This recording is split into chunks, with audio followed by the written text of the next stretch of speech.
Over to you, mate. Hello, everybody. Excuse me, Paul Alcoholic.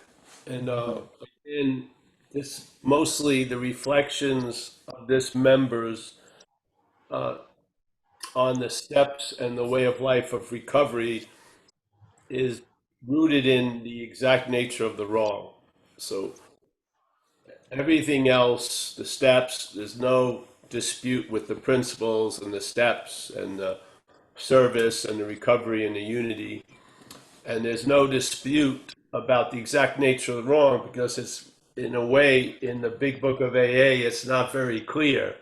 It shows its expression, but it talks a lot about the expression of the exact nature of the wrong and its activity, but I don't believe, well, I'm just going to put out my take on it. But the take on the exact nature of wrong is what influences the take on everything else, in my experience with this. So I'll just go back to page 64. This, I had the opportunity my first few years of recovery to uh, uh, lead fourth step workshops around the country and other places. And so I was, at least reading wise, I was familiar with how it works, the chapter of how it works. But obviously, that's where the inventory and its take is presented. So yeah, on page 64, once again, the sentence that I'm focusing on starts with being convinced, because basically that's the sort of the requirement for an understanding of a lot of the principles that are offered in the big book.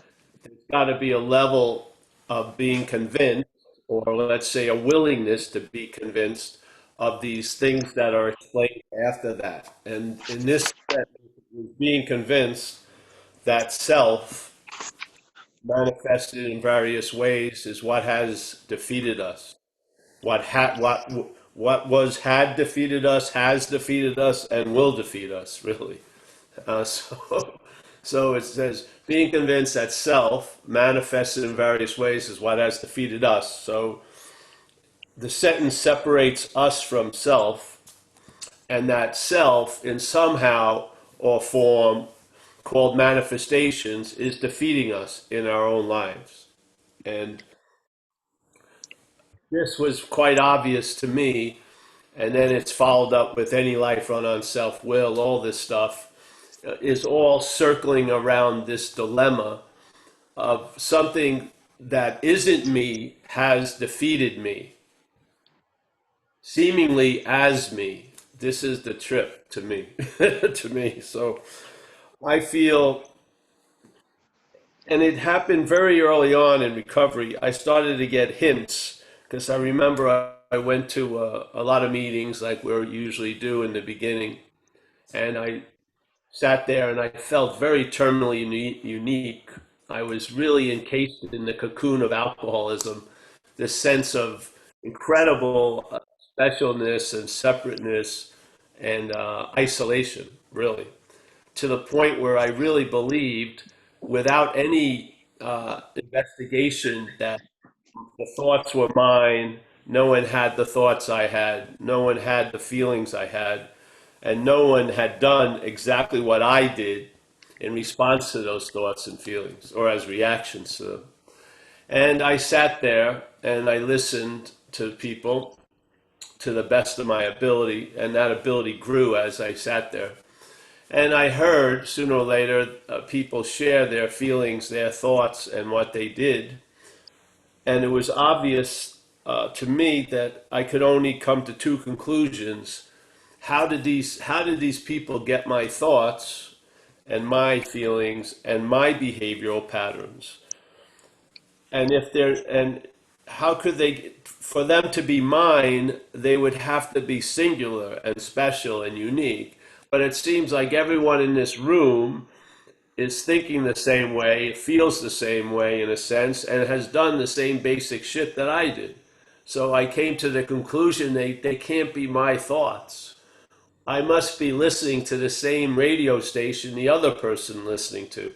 And to me, it's the basic same radio station, but instead of KBON, KDON, it's KPAUL, but it's the same station playing,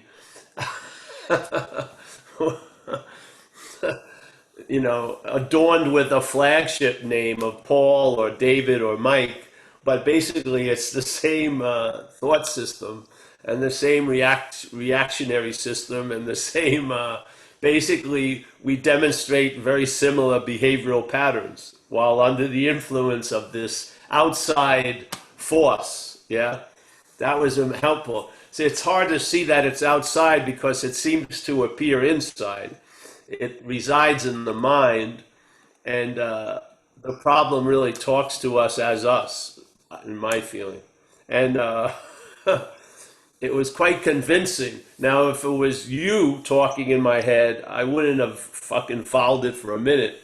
But because it was me, the same talking, but framed as me, I was an avid listener.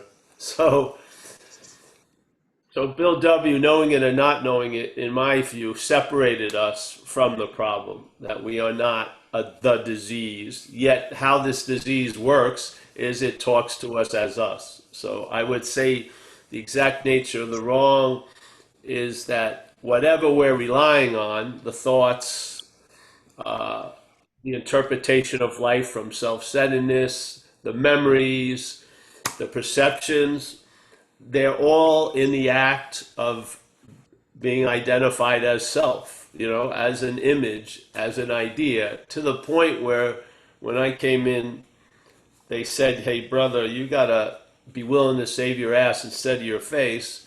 But at that particular time, I thought my face was my ass. So I was really living as an image that was reinforced by the mental state where the problem resides, without knowing it, obviously. So what happened was another statement in our community, I'm sure you have it over there, self can't get out of self. It's such a beautiful statement. The dilemma is when I first saw that statement, yeah, I said, all right, self can't get out of self, but Paul sure can get out of self. And Jim can get out of self, and Mary can get out of self. Or why is Jim, Mary, and Paul still trying to this day to get out of self? Well, obviously, if the statement was directed at us as Paul, Jim, Mary, self, there must be something we share, which is the dilemma of a recognition finally of self as something foreign, but that which is recognizing it as something foreign as us. So I would see the equation as, yes, self has defeated Paul. I didn't see Paul was an aspect of self. Yeah. So once I started to get clued into that, and I started looking with suspicion with all those activities, I realized I'm not Paul, so to say, so to speak. I don't know what I am, but I started to learn what I'm not. And in that, I started to have some real freedom. More like, first it was more spaciousness in a way. So the thoughts that were always held as mine, especially big chunks of thoughts called alcoholic thoughts, that were orbiting around this object, mental object of Paul, sort of moved out, like the orbit of it moved out. And there was a feeling of bigness, and I felt alive uh, and to the extent that I started to sense a presence of something other than my mental state and all its polluting fucking attributes. So that feeling of that presence really is the saving grace in my experience. So I started to see that how do these thoughts have so much sway over me? And then I would see that most of them, even noticing it or not, were preceded by the word my. So I was claiming to own all the third thoughts that were happening in my, well, it's not in my head, but that was being noticed. Yet when I own the thoughts, they seem to own me. Yeah. So your thought can't ruin my day, but my thought sure can. And it could be the exact thought you're having at the same time, but held as my thought has the ability to ruin my day.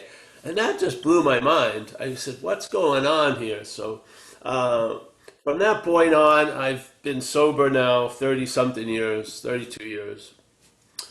And I've entertained these ideas, and they've brought me, not brought me, but they brought through me a traveling lighter that's been pretty miraculous based on its ordinariness and complete reliability. Yeah, so the idea of a higher power over time left the idea of my understanding of higher power to its own understanding of higher power, which is a much more revelatory situation. And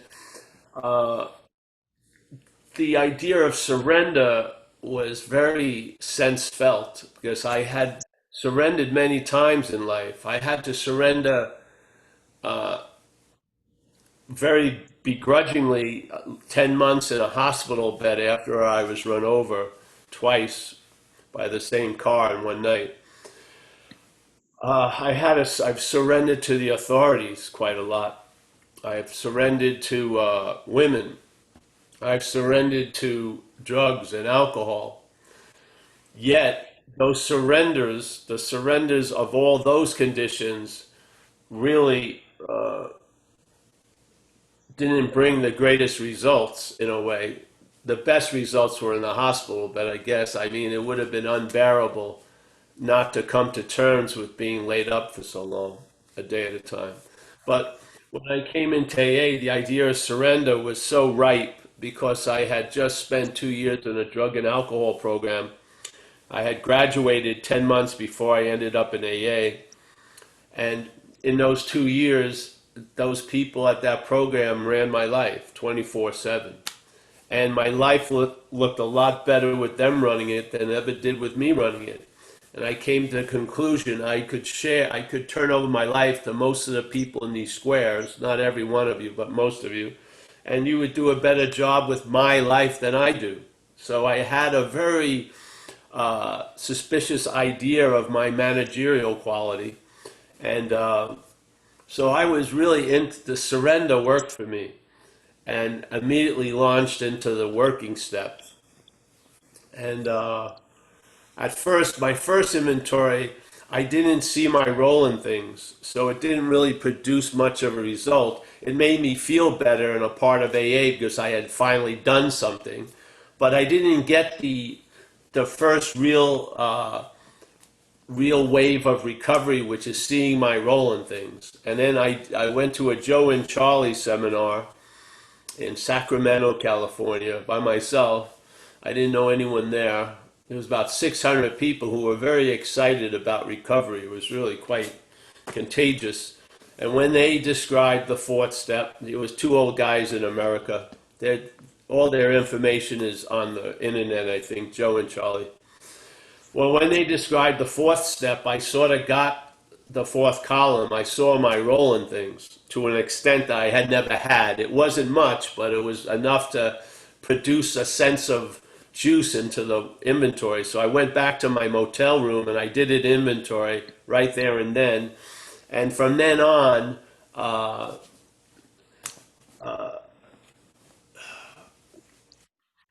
the understanding they offered really illuminated my program. And that's why I have a lot of respect and honor for understanding. And I really believe if we could understand just to a small level the exact nature of the wrong, the results of relief would be like 10 to 1 to the little effort we may have to put in. And really, that's what I got out of that Joe and Charlie presentation really brought new light to the program. And what we're attempting to do here is just to shed some light specifically on the diagnosis of the exact nature of the wrong. And then how all of that, how the disease is reinforced by what we rely on all day. The thought system, the narration, the perceptual interpretation, memories, they all in a way are being used to reinforce the bondage of self. Yeah. So that's where I feel the surrender is so paramount. We can surrender self because it's not us. Yeah, we can't abandon ourselves to God because we'd still be there. But we can abandon something other than us to God, and that's self. And uh, that's what I feel the whole program is, in a way. It's perhaps a better way or a different way of questioning the abject faith and trust we have in finite self and allowing the program to change our position and move us from a failed system to something reliable, which is trusting something infinite. Yeah. And basically, just like a rose bush, if a rose bush was in a small pot with no water, no light, and then outside the window in the house it was in, it would see all these other rose bushes blooming and getting huge. And the poor rose bush has an extreme case of self-centeredness, so it's blaming itself for not blooming any roses, and it's fucking berating itself all day. And it keeps getting smaller and smaller because it's just on itself all day. If you could just move that, because the rose bush can't move itself, nor can we. We cannot move ourselves from the failed system to the reliable system. We need to be moved, and that's the the role of the program of AA and the principles. It's moving us from that failed system, or we're moving the rose bush from that small pot with no water and no sun to a bigger pot with water and sun, and that rose bush is going to bloom. Yeah? It had nothing to do with the rose bush. It had to do with the conditions the rose bush was living in. And AA is going to change those conditions. Outside, for some people, the circumstances and situations, but more importantly, our what we're based on, our position based on life, where it's going to change us so sufficiently that it's going to change our attitude and outlook to life. That's an incredible change. And it's going to give us a new freedom and a new happiness. So basically, we're in that movement of perhaps there's a better way, and the program is moving us from the failed system to the trusting something infinite. Yeah? Now, I feel it goes a lot clearer and cleaner if you can see the exact nature of the wrong. Because if you don't, the exact nature of wrong is going to drag its feet every step of the fucking way. Basically, yeah. It's just going to keep dragging its feet. And you're going to call them your feet. And you're going to stop every time it says this or that and act as if it's true. And hopefully have to have some way of, hey, saying the serenity prayer somehow, changing the momentum so you stay on the path. It's so much easier if you just realize completely how fucked you are relying on this failed system. And realizing how we're relying on the failed system, we're identified as the failed system. We're way past. See, I did a lot of cocaine, but not one time in all that usage did I think I was cocaine. Not once. There was always me doing cocaine, no matter how much I did. In this addiction, we're taking ourselves to be the cocaine already. Yeah, that's how severe this addiction is. So you can now be going to you're now on the road to recovery, and yet you're traveling as the fucking parasite.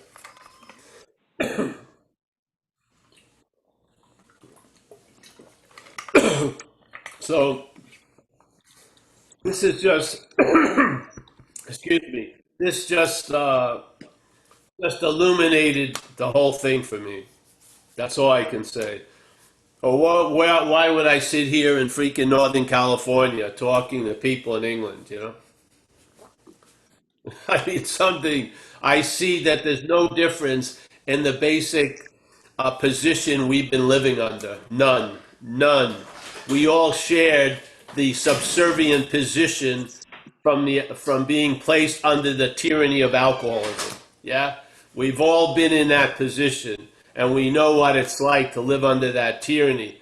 Well, you know what? You'll really know what it was like to live under that tyranny when you get relieved from the tyranny. Not from the aspects of the tyranny, but relieved from the tyranny, which is identification as the fucking problem. So there you have it. Thank you. And let's Thanks. Brilliant. open the floodgates. Yeah, no worries. Thank you very much. Awesome. Thanks, Paul. So, yeah, everyone, just get your hands up in the participants column, or let co-hosts know if you've got a question to ask, or you can put it in chat. And we've got Kaiser's already on the ball, so mate, I'm unmuting you, and it's over to you, I think. Yeah, there you go. All right. I think I'm unmuted, correct? Yeah. Oh, what a sweet Okay. So I can see a lot of moment. the power of I'm sorry, go ahead. You can be muted at any moment. I'm sitting here with the. All right, Gotcha. go. Ready for you. So my question, I understand like the 12 steps and the power of the higher power and taking us through the process. The problem that I'm having trouble with is right in the beginning. And for the exact nature of the wrong, and I'm using the word selfing for that, and I am doing that and all that other jazz. That's awesome. When I went into AA, there were nice chapters that showed me alcoholism and how that operated, and then I could see that yes, that's talking about me. The thing that I'm missing here with the 12 steps is I don't see a chapter on selfing. I don't fully comprehend. I kind of comprehend selfing, but not entirely. And it could be because I'm doing it and I'm part of the self and stuff. How important is it for me to see that I'm powerless over selfing in order to progress? Maybe it is, or maybe it isn't. I think you got it when you said my thoughts. Then all of a sudden I can see that, wow, that's powerful. But your thoughts, I could just let them go. It's kind of makes sense with that. But my question is if I was to do the first step for the selfing portion, how do I proceed? The powerless over selfing, do I need to see that sufficiently? Because you did say that once you are relieved from it, then you see the power. But right up here at the first step, it's like, I'm going to admit that I'm powerless over the nature of the wrong. Or should I just use alcohol and proceed? Don't know. Just proceed with the AA thing. Yeah. Just do it that way. Because the thing is, what's really keen on getting out of self is self. Yeah. Self, aka Kaiser. So, yeah, just take my word for that right now. Yeah? Yeah. That which has never been in self isn't that jazzed up about getting out of self. It just isn't. It has a different quality. It's not like, let's run to the finish line. It knows the race is rigged. It doesn't matter. It's already at the end because it's way in the beginning. Yes? So there's a, yeah. So what happens is, more is going to be revealed, bro. It is. I mean, why did you show up at these talks? There was a reason for it. I would say that power in you is maybe, hopefully, using these talks to bring you to another place. That's all. Yeah, the place isn't produced by these talks. It isn't produced by me. It isn't produced by you. But the higher power will use it to bring us somewhere. Yeah, that's how I see invitations. Yeah. I see invitations in my life constantly. And it's like life is just saying, all right, let's go. And you get comfortable and familiar wherever you are. Ah, no, not this time. But I've learned to follow those invitations, yeah? And then they sometimes lead me I don't get any invitations for quite a while. It's awesome, yeah?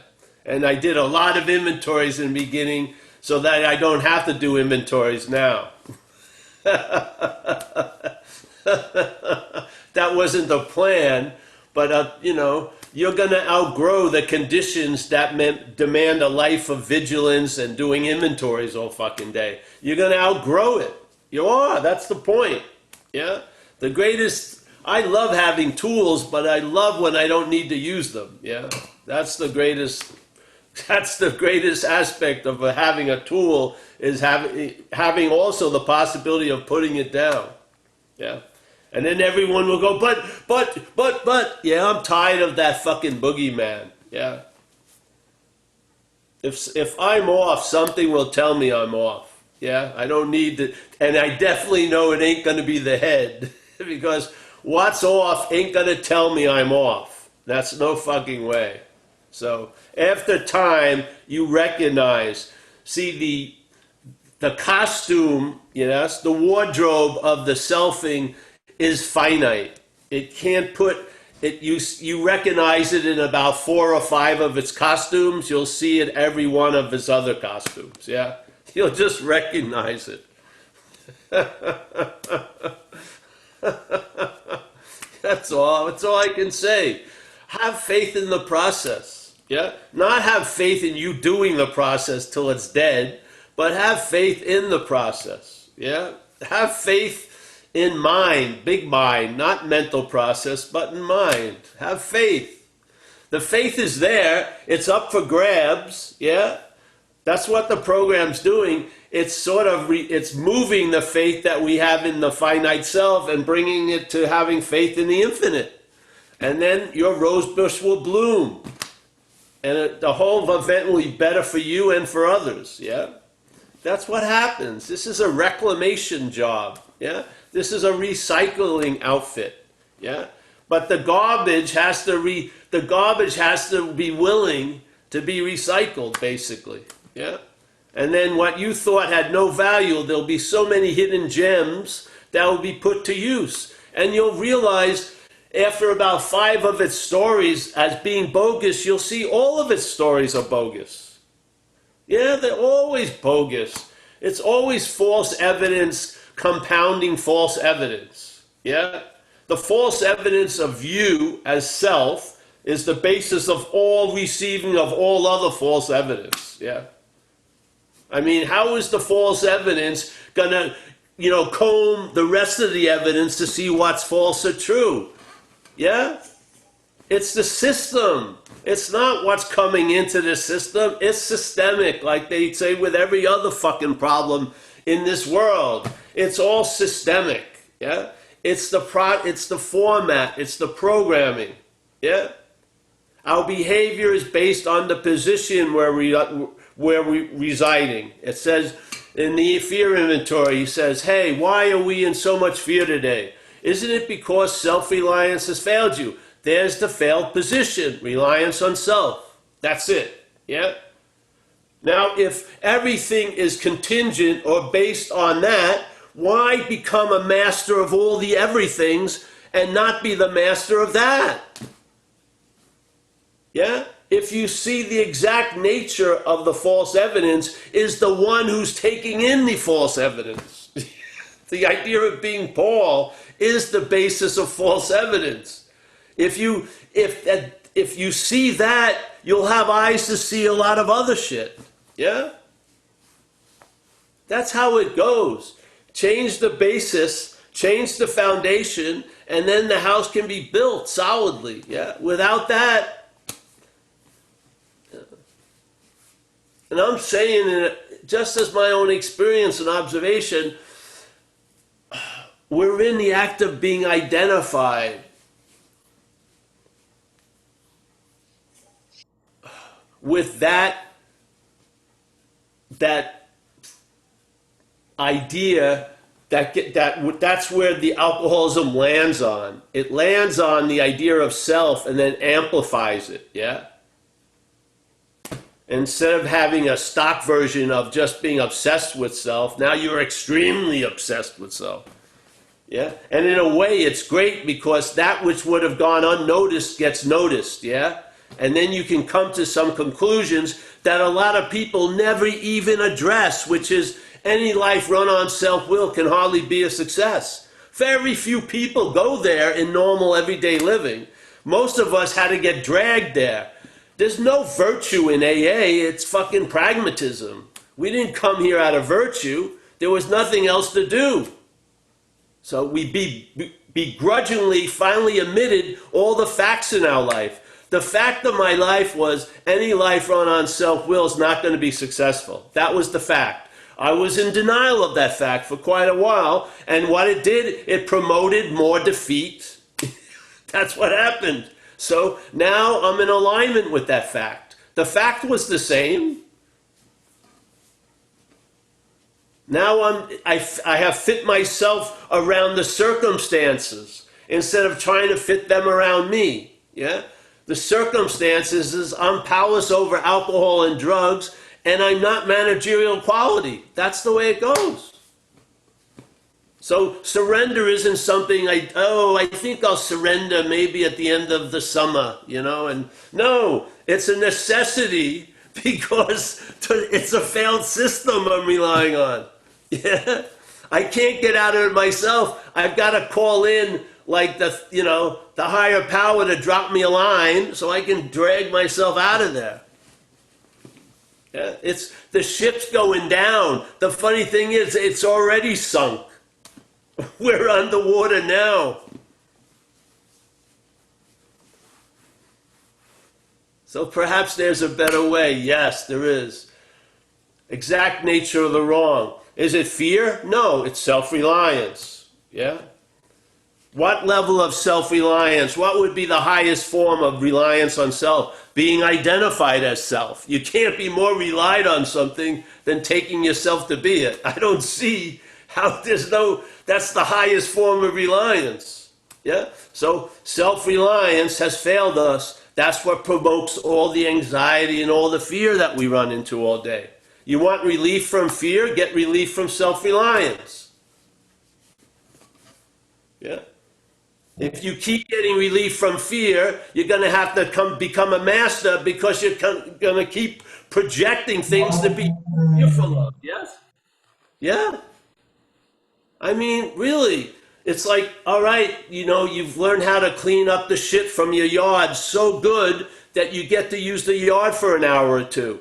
You want real fucking relief? Get rid of the dog.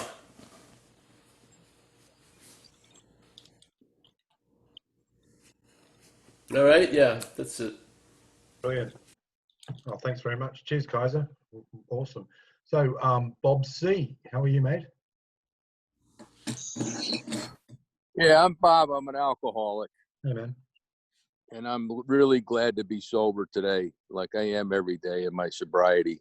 My sobriety date's February 2nd, 1991. And I guess my question, Paul, to you would be, this whole rocketed into the fourth dimension thing, like they talk about in the big book. I feel like that, and sometimes like guys at work, they'll say, "Hey, man, you high?" I said, "Yeah, I'm high on life, man. I'm having a good day. I'm grateful to be alive." And, I feel like, I'm sitting out here in my backyard right now, and what you just said about the lawn and all that kind of stuff. We got 6.5 acres of land, and, I do primary most of the landscaping, and I enjoy it. I really do. I like it. But, rarely do I lay in the hammock and watch the robin eating the worm. You know what I mean? And, I for the first time in all my life, I felt like I'm home because I've moved around so much in my life. When I was a kid, I moved around. When I was in the military, I moved around. And I divorced, and then after that, I moved around a lot. Now I've been in the same place for like 13 years, and it's like a little safe haven here, man. It's just beautiful. It's absolutely beautiful. If you were to see it, you'd understand. But I work hard on it. You know what I mean? I do. I mean, without the work, like you say, if we don't move the rose bush, it's not going to grow. If it doesn't have good soil, it's not going to grow. And just about everything around here, I've put it in good soil, and it's all growing beautiful. My girlfriend, she loves it too. We're together, and but what I want to talk about is like that whole thing about being rocketed into that fourth dimension where like, the spiritual awakening, like my contact with my higher power is everywhere, man. Sometimes I wonder like how it could have happened. you know. But like you were just saying, it's taken a long time. I mean, 29 years is a long time, you know. And I've never worked the steps through the big book. I worked the steps through the 12 and 12. At the time, my sponsor that I worked him with, I was 4 years sober, and he was like 20 years sober. And he's actually living with a bullet in his head. He shot himself when he was a young boy by accident, and they couldn't take the bullet out because it's still in his head. You know what I mean? If they take it out, he could die. But he was a remarkable human being, and I really admired him a lot. You know, and I know putting myself in the power of another human being, like any sponsor or anything, that's the, you know, finite. You know what I mean? It's the infinite. It's God. It's the creator. You know, I'm on the same page with you. You know, I mean, but you know, a while back you were talking about that we are the spiritual condition. Yes. You know, and that really hit me, man. That really hit me. It's like I'm really understanding where you're coming from with that. You know, it's what we put into that spiritual condition, what we're going to feed it with, how we're going to, you know, water it, how we're going to make it grow. What are we going to do for ourselves to improve our conscious contact with our higher power, you know? And I feel like I'm doing that. But then again, some days, you know, it's like I just feel like I'm pulled, like Excuse me, Bob, do. Bob, So sorry, how mate, do you quiet that down? That's what I'm getting at. How do you quiet that down? Right, thanks, mate. I mean, because if you don't work, let me just finish. All right, this is important. Yeah. I'm trying to get to something here. If I don't work at things and create them, nothing's going to be created. You know, understand what I'm saying? If I don't plant the flower, it ain't going to happen. So how do you slow it down? Like, how do you balance that out, man? Instead of become like work to like enjoy, to balance that time out. How do you do that? Well, you know, that's going to be like personal expressions, really. So that way, what's happened with me over time, I lean to not doing much myself. Yeah, I would, if there was a person, I would be a spiritual slacker in a way. And yet, my observation is I've lost a lot of the attention and interest that amplified all that anxiety and that urge to have to do and stuff like that has gone down a lot. So, yeah, the interest and attention is really enriching my day now. Yeah. Yes. So basically, that which needed to be quieted is quieted. Yeah. And then there's not much I need to do after that. Yes. And then I just get, the day just directs me, basically, because I'm an older dude now. We have a pandemic. I mean, there's no rush to go anywhere. So basically, I've been relieved from the bondage of self, which is the bondage to me of self is when you don't want to be paying attention to the mental activity, you still are paying attention to the mental activity, yes? To me, that's the bondage of self. The bondage of self is an amplified interest and attention in the thoughts that are about me and my life and what I'm doing and this and that, yes? That's been sort of dimmed down a lot. So if I needed to, if I had an acting, if my head was very active, obviously I would speak with other people in the program. Yes, I would do something to take myself out of that condition. Yeah, the serenity prayer, whatever. There's tons of ways, and basically, really, at this time in sobriety, you don't really have to yell much to call the dogs off. You just whistle and the dogs come. Yeah, you know what I mean? It's like it's a habit now. Just like I do some Chinese exercises called Qi Kong. Yes, I've been doing them for a long, long time. So as soon as I sit down, I get the sense that it used to take 45 minutes to arrive at. I just sit down and I'm there because the mind remembers, yeah, from the habit. So the habit is very important in AA. And habits are actions without thought. So I'm in the habit of staying surrendered, yes. I'm not in a, I'm not like a review board to see if I've reached managerial quality. Yeah, that's all been put to rest 32 years ago. Never up for review or debate. Yes? And I have surrendered to the primary facts of my life a long time ago. That I am powerless over alcohol and drugs. And that my managing is what causes my life to be unmanageable. Yeah? So I haven't had to go back to, touch-up classes or anything like that. I was in the state of being convinced so thoroughly it's lasted all these years, basically. So, everyone finds themselves in their own mental, emotional, physical conditions. And, I believe the higher power is quite nimble on its feet and it will direct you what you need to do at that moment. I don't think there's a rote playbook.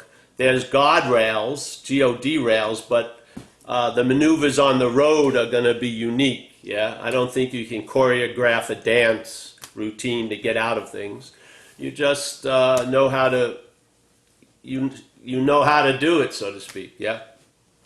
But the beautiful thing is when there's no need to get out of anything. That's what I really dig. Yeah, I do really.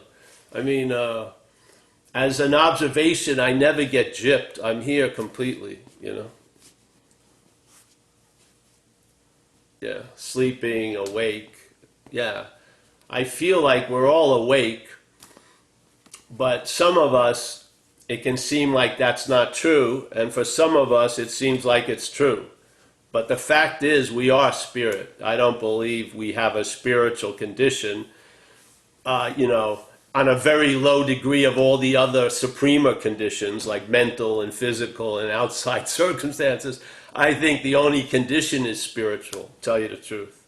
And then there's appearances of other conditions that come and go, but the spirit never comes or goes. Yeah, so I think we're really inherently only one condition, to tell you the truth.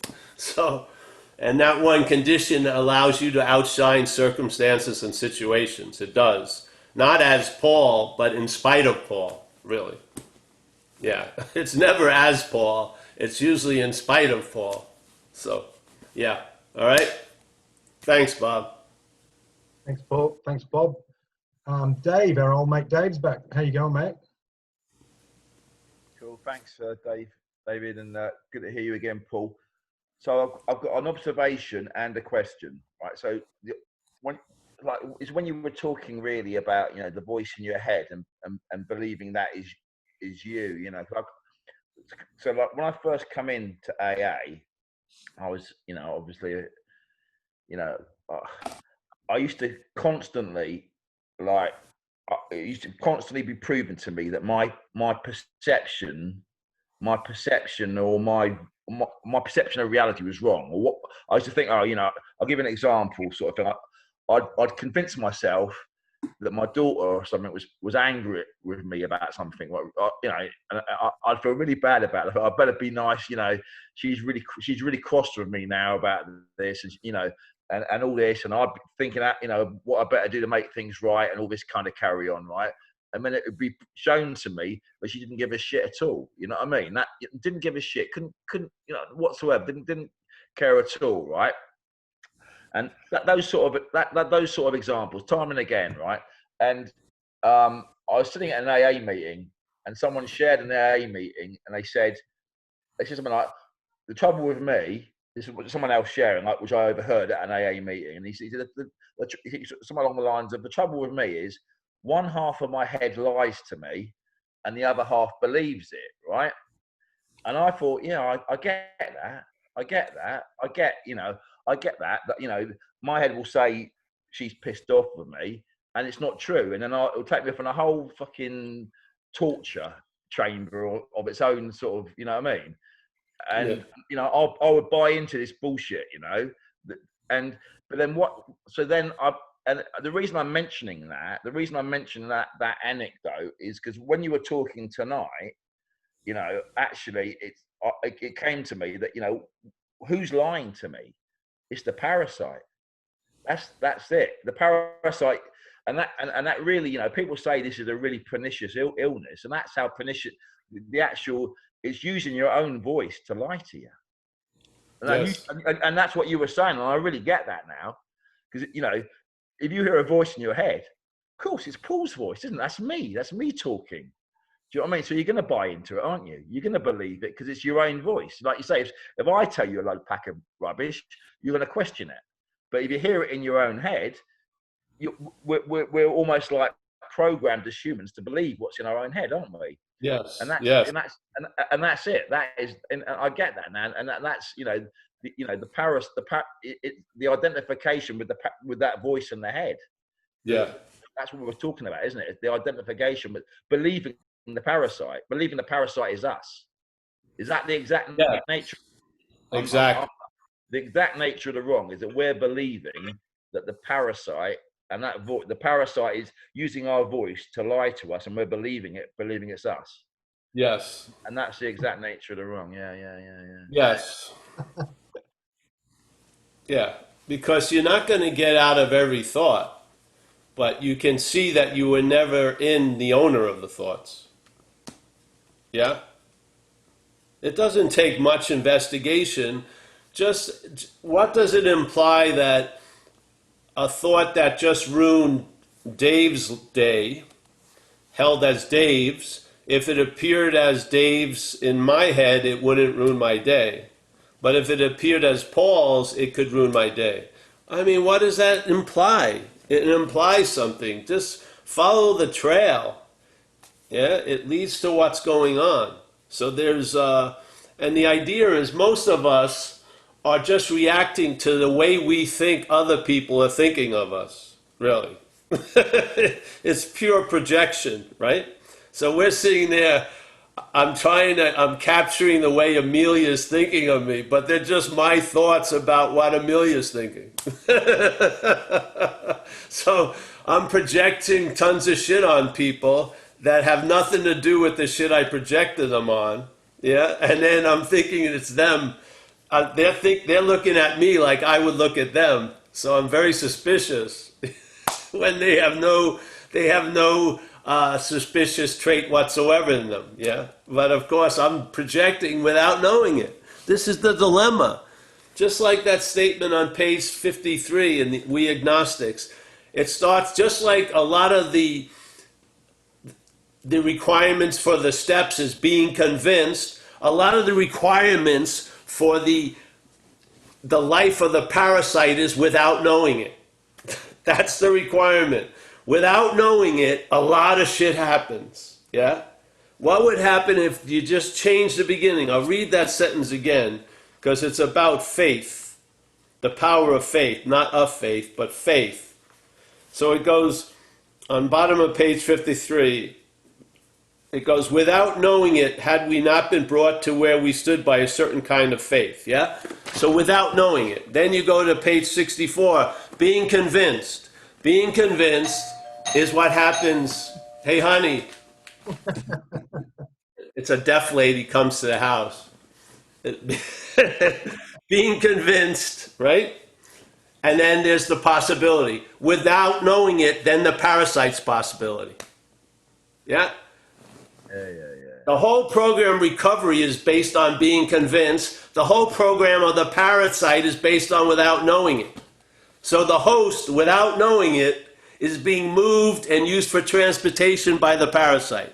Yeah? The host, without knowing it, da-da-da-da-da-da-da. And then the host seemingly owns the consequences and doesn't know how the fuck did I end up here. Yeah? Without knowing it, something was driving you to that destination. It was telling you were going to go to Hawaii and you ended up in jail. Yeah? Without knowing it. So this is the knowledge. Self-knowledge avails us nothing, but knowledge of self has value.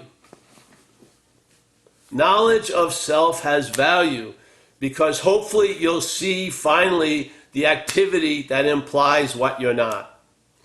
Yeah? And then you'll stop falling for the fucking bait. Yeah? And then you'll find out what you are. And you are a spiritual condition. You are. You'll find it out. It'll be so obvious, there won't be any argument. It won't be a big giant leap of faith. You'll realize that everything I called me is temporary, reinforced, comes and goes, gets bigger, gets smaller. There's no reliability whatsoever. I don't look like I did when I was a kid. I don't even look like what I did 20 years ago. Yeah? Everything has changed, but the fucking story stays the same. Yeah? It's all baloney. But what you are, that which is seeing out of all of us and hearing and feeling and tasting and touching hasn't changed since we were born. It's the basis of our life. So if you want to see what's more real than anything here, it ain't you. The idea of you, when we were babies, that idea wasn't even there yet. We were living without an identity. We were, till at least 18 months. Yeah? And then we got programmed and developed into it like everyone else. Yeah? So this self is something that we grew into. We can grow out of it. Yeah? But we can't grow out of it as it. Self can't get out of self. Self can't outgrow self. Yeah? So you see it as something other than you. And then the growth begins. Yes? Yes. That's been my experience and my observation. Finally, I saw what I wasn't. Yeah? And I stopped, you know. I mean, the greatness of life is in the smaller things, really. For you to be available in each and every moment to what's happening is an incredible fucking gift. Yeah? Where you're not out to lunch every fucking half hour based on, thinking about what's not happening. You're here, yeah? And there's thinking about what's not happening. You're here. The thinking about what's not happening doesn't change that. That's the beauty of it. None of the mental machinations change anything. You are what you are. You're not becoming it. You didn't unbecome it. You're not getting close to it. You were never far away from it. You are that. It's just that we don't believe it. We don't think so. Because we're thinking as the fucking parasite. Yeah. And what we are doesn't think. What we are is before thought. Yeah. What we are is completely reliable because it doesn't come and go. It doesn't play favorites. It doesn't test us. It doesn't have an obstacle course we have to run. It doesn't keep changing the bars that we have to get under. It doesn't do that. It's not like the Old Testament God that was an invictive, fucking vindictive, jealous motherfucker. It's something other than that, yeah? This isn't about sacrifice, man. This is about acceptance and receiving, yeah? As big as you can open up, as much as will come in. If you want to play it small, that's the serving that will show up. Yeah.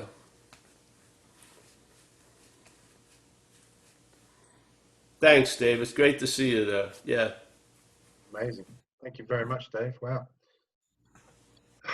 Jack G, over to you, mate. Hi, I'm Jack. Hi, Paul. It's nice to see you and have a chance to talk for a minute. I just found this your Zoom meeting 2 days ago from a friend of mine. You can probably tell where I'm from the accent. But I just wanted to introduce myself, and I had a couple comments and then one question. I listened to a talk you did the other day, and it went into that whole parasite thing, and I've really been looking for a good fusion of Buddhism and recovery, and I think I might have stumbled across it here. What I've found is when when someone shares their experience, does a teaching, and the teaching lands, there are no questions. And that's how I felt after I saw the recorded meeting the other day. I really don't have a question about what that meeting was on because it landed.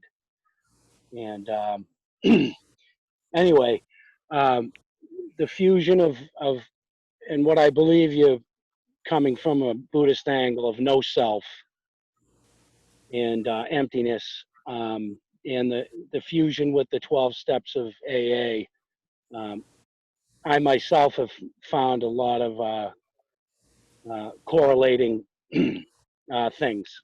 So the big book says our biggest problem is self.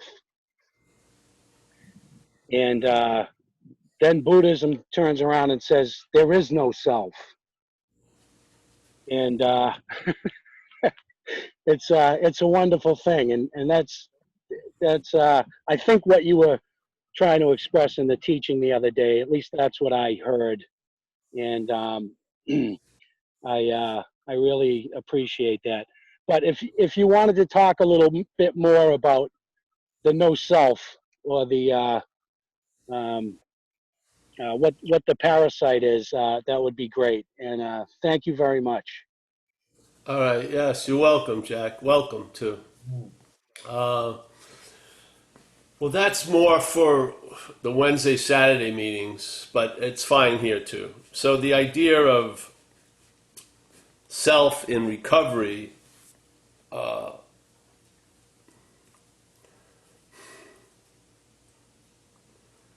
idea of self, period, is really the feeling or the sense of being the doer of every and all actions that come through the action figure, being the thinker of all the thoughts that appear to the action figure, being the feeler of everything that's ever been felt through the action figure, being the smeller of every smell that was ever picked up.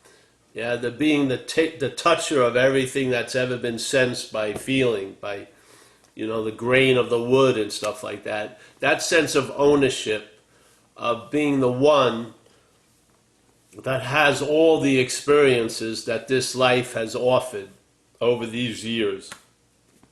This idea of being the owner, the proprietor, that's the sense of self. That sense of self is manufactured. We don't start there, and we probably won't end there, really, at the moment of death. But it's an activity, a strong one in the mental state, and its activity is to imply and infer and reinforce and historically assume that we have been the thinker, we have been the doer, we have been the feeler, and it can basically weather any kind of investigation. And in my own experience, being under the influence of drugs and alcohol, it really just broke through that whole facade of me being the doer. Because when I got loaded, as I progressed, or the disease progressed in me, when I got loaded, I was apt to do almost anything to anybody or go anywhere. Yeah.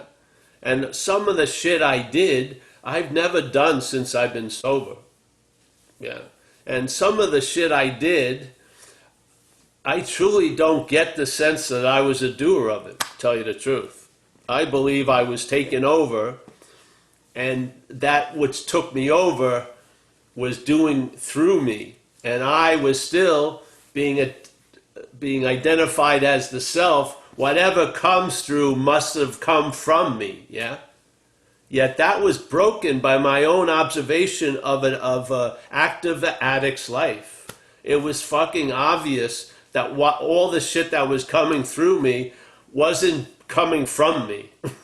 It just wasn't, yeah? And so the whole basis of self isn't just the imaging of being a body, but it's that sense of being the doer of all doings, the feeler of all feelings. And I'll tell you, that's just been, that whole story doesn't hold water anymore.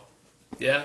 And that was one of the first great reliefs I got from recovery, is when I saw I got sort of surprised attacked by an amend.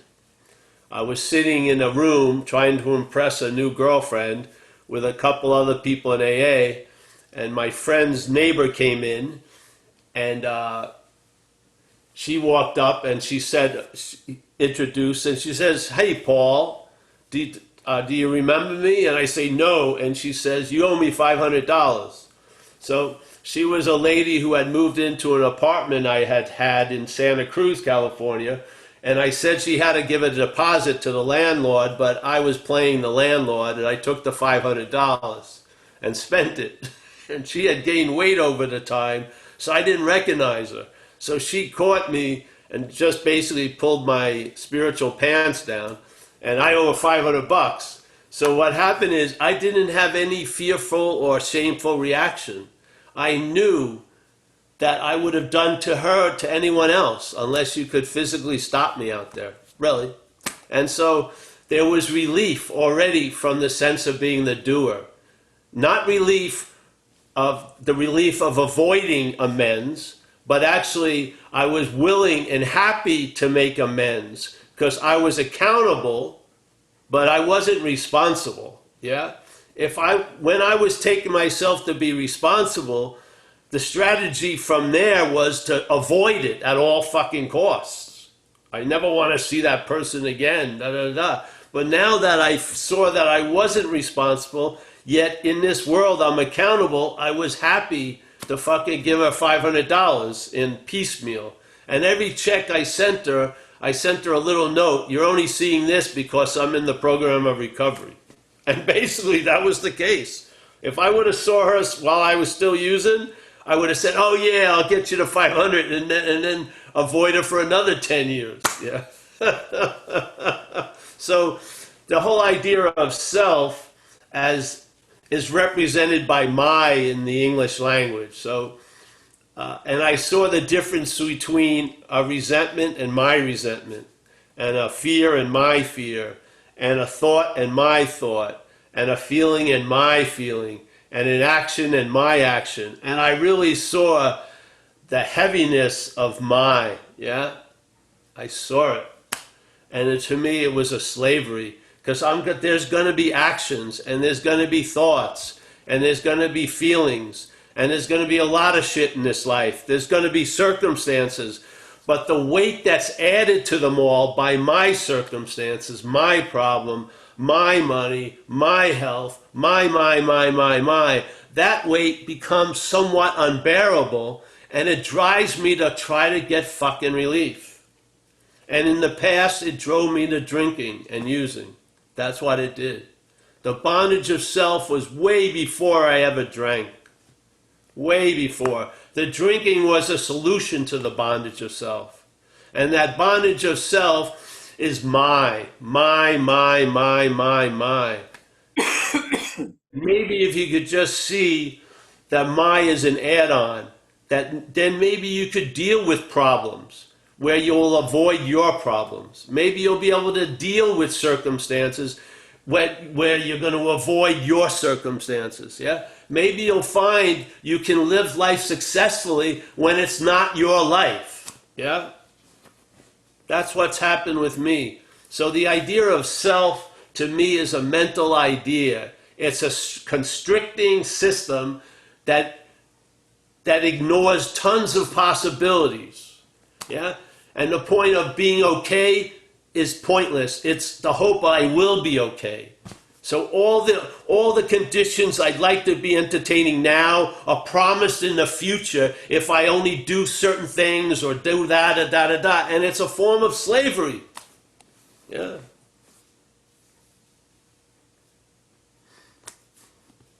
So yes, and in Buddhism it's non-self. It doesn't mean there's not self.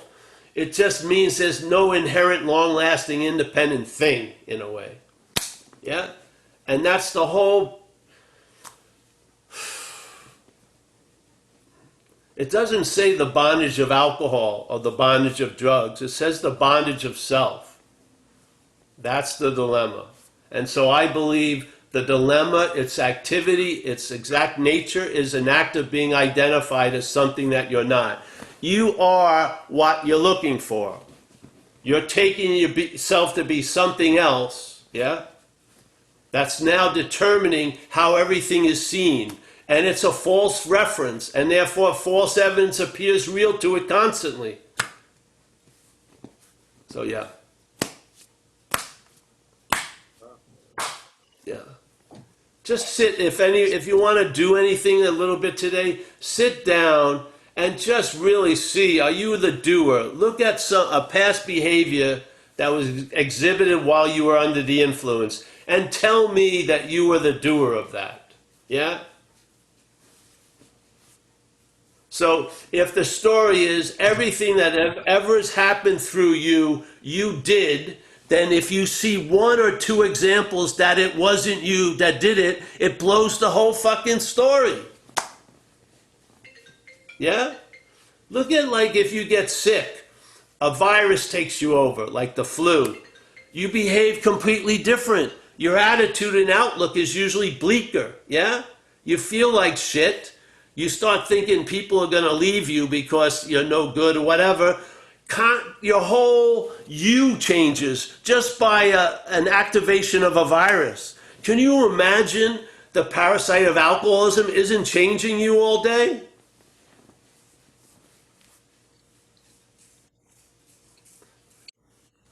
We're like we've adapted to having a virus for 20 years.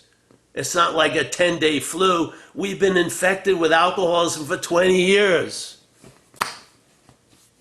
We can't recognize it as a foreign fucking thing. Yeah.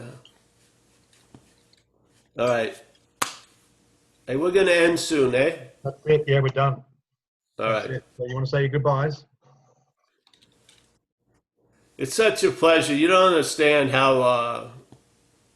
Yeah.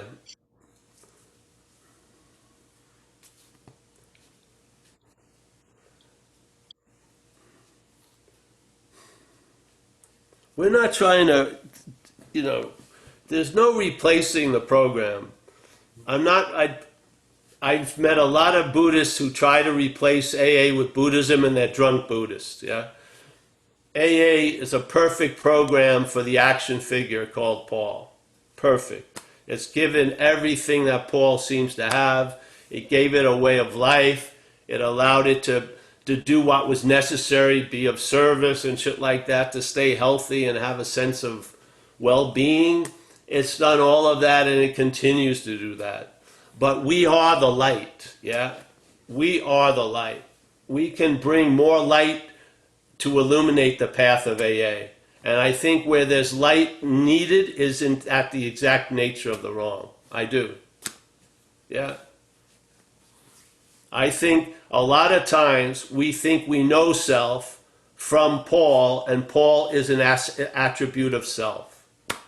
It's not Paul trying to get out of self. That was the narrative I was living under. It was self trying to get out of self. That's why nothing fucking worked. Yeah?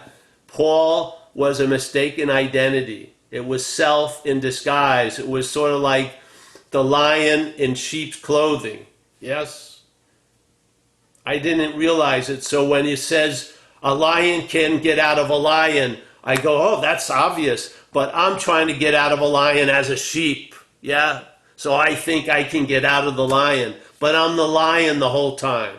I'm wearing a fucking outfit. Yeah? So Paul can't get out of self. Why? Because self can't get out of self. Therefore, Paul is identified or in the act of being identified as self. End of the equation. Yeah? There's the equation. Most of the communities agree. Self can't get out of self. All right? Right next to it, self can't get out of self. Paul, constantly trying to get out of self. Fails. Henceforth equals self can't get out of self.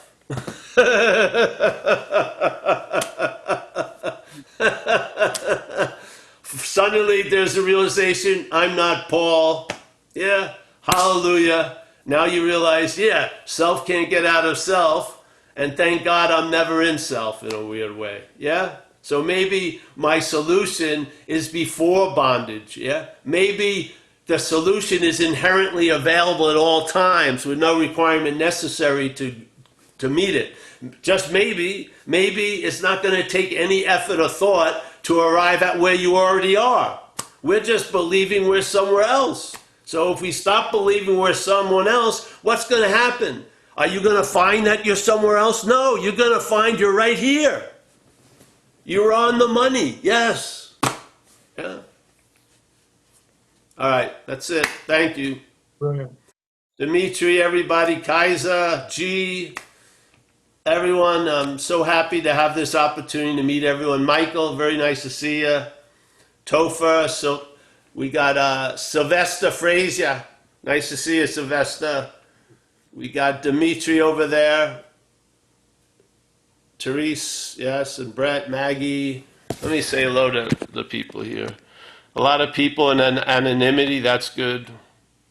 We got Daz, Gary, Annie, Haskins, Jack is on the road to destiny. Donis, Kate, nice to see you, Kate. Haskins, yes. Where they are. Jim and Trish, nice to see you. We got Mike, we got Rob, Elena. Elena, you're up. That's very nice to see you, honey. Graham, Paul, Kerry, Mickey, James, thanks for being here and allowing me to have a platform to express the spirit. All right. See you, Mike. Talk to me, eh? See you, guys. See you, Rob. Bye-bye. Cheers, Paul. See you, mate. Thank you very much, everyone. So we're going to have we'll leave the room open for about 10 minutes or so. I'm going to mute everyone, but I've got to get off. So I think, Daz, we're all going to get off, but you guys certainly can talk amongst yourselves while and discuss what's been said tonight. And I will see you all later. So you're all unmuted. All righty. Bye, Dave. See you later, Mike. Thank you, David. Daz, are you going to put the host to Mike? Dazzo, with the haircut. Has everyone seen Daz's haircut, by the way? His haircut. It's Yeah. shocking. Bald, isn't he? Yeah, done. He's bald. Yes. Show us your head.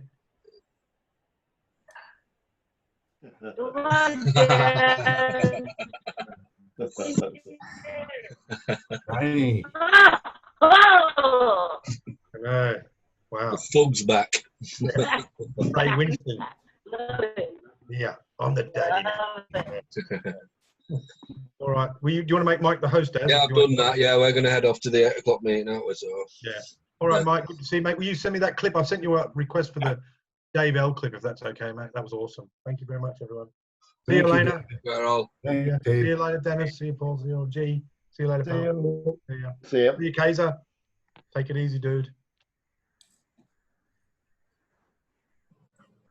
Say, Mike, Dennis. I just got an idea that might work for Paul.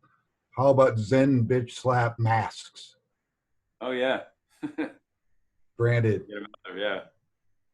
That would be cool. I'd wear that.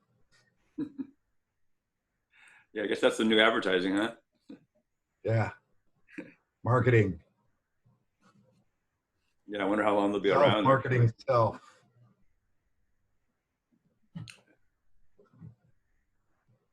Well, I've got to run. Bye, everybody. Bye, Dennis. Bye. Have you seen your mom yet, Kaiser? Oops, you're driving. Never mind. He's muted. He's need unmuting. Yeah, he's driving too, so.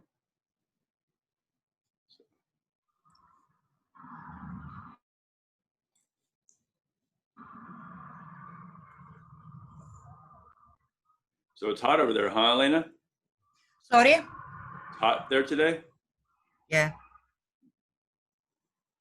Yeah. I need to go. Thanks a lot. Thank you so much. God bless everybody. Okay, guys? See you on Saturday. Okay, bye, Elena. Love you. Bye-bye. Bye, Kaiser. Have a good visit with your mom.